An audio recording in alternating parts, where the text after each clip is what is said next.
Good evening. My name is Arran Hunt. I'm a partner at Stace Hammond and I head up the Migration Partners Division. Today is 26 March 2020. At 1 minute to midnight last night, New Zealand entered its isolation period, which is starting for the 4-week period in which everybody who's not an essential, providing essential service must be staying at home. We expect this to last possibly up to 8 or 12 weeks. I think it's a 4 week to start with and see how it goes from there. Now, there's important few announcements from Immigration New Zealand in the last couple of days. Let's quickly run through those. First thing and most important is that if you have a visa that is due to expire before or on 1 April 2020, you must get an application put in place immediately. If you don't, then you are running the risk. It's 26 today, so you have 6 days to get that application filed. If you get it filed, it won't be processed within that time, but you will be granted an interim visa. Now, the interim visa allows you to remain in New Zealand for 6 months or for when the application is processed, whichever is shorter. But at the moment, we're thinking it's going to be taking a number of months for those things to get processed. Now, if your current visa expires on the 2nd of April up until the 9th of July, that visa is being extended by up to 6 months to the end of September. So if you are in that period with a work visa, a student visa, a visitor visa, or even an interim visa, then that will be extended out until late September. So don't panic. One thing you do need to remember, though, is that the requirements for that visa still remain, particularly a visitor visa. Now, a visitor visa allows you to study for up to 3 months in New Zealand. And a lot of applicants come here with their children who might be on a visitor visa and might be studying for a few months while an application is being processed. Now, with that visitor visa being extended by up to 6 months, that doesn't mean you get 6 months more of study for your child or for the student.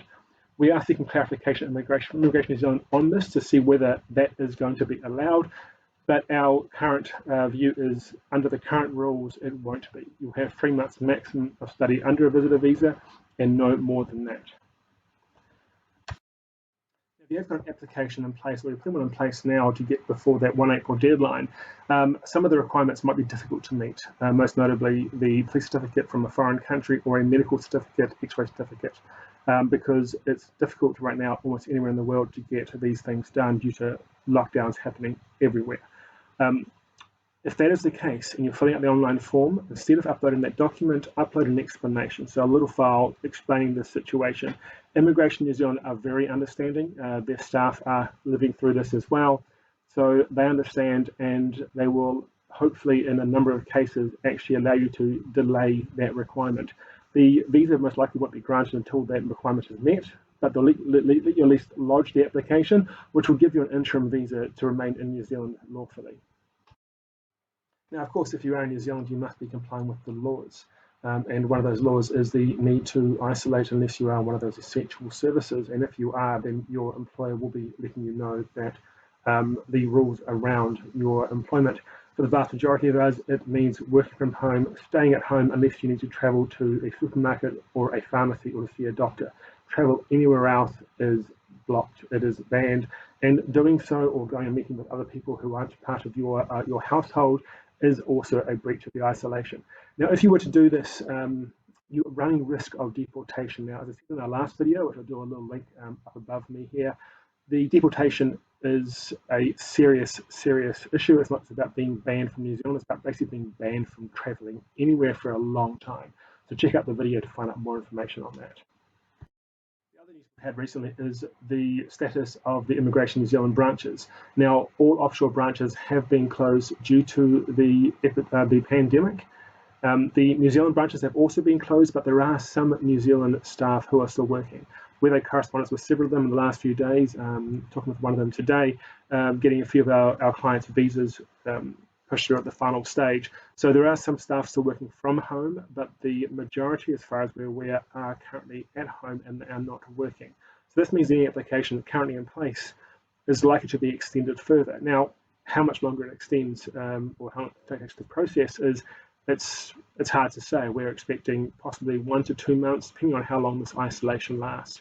Now, during the isolation, we expect there to be less visa applications going through, but there will still be that backlog sitting there getting longer and longer.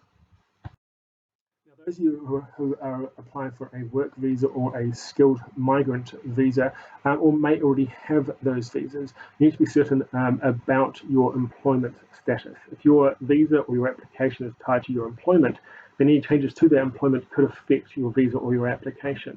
The most notable things are the number of hours being worked, as well as the pay being received. The Immigration New Zealand aren't going to expect you to be going to work during this period. They're not heartless. They're actually a quite lovely bunch. But if your employer is looking at cutting down your hours or cutting down your wage, you might run the risk of going beneath any sort of income threshold or that 30 hours a week minimum.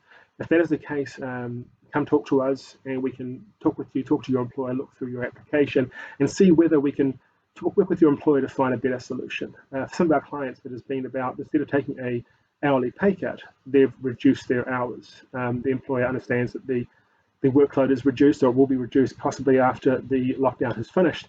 So doing 30 hours for the employer, works for the employer rather than the client getting to 40 hours, and the work isn't going to be there.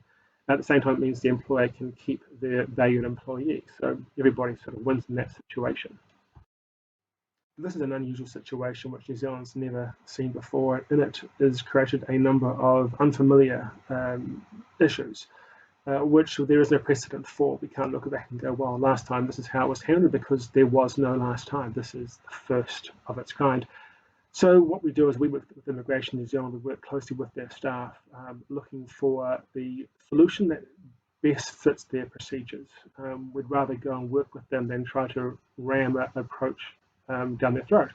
Immigration New Zealand are generally a fantastic group to work with, and they're very supportive and very understanding, especially with the current COVID-19 situation.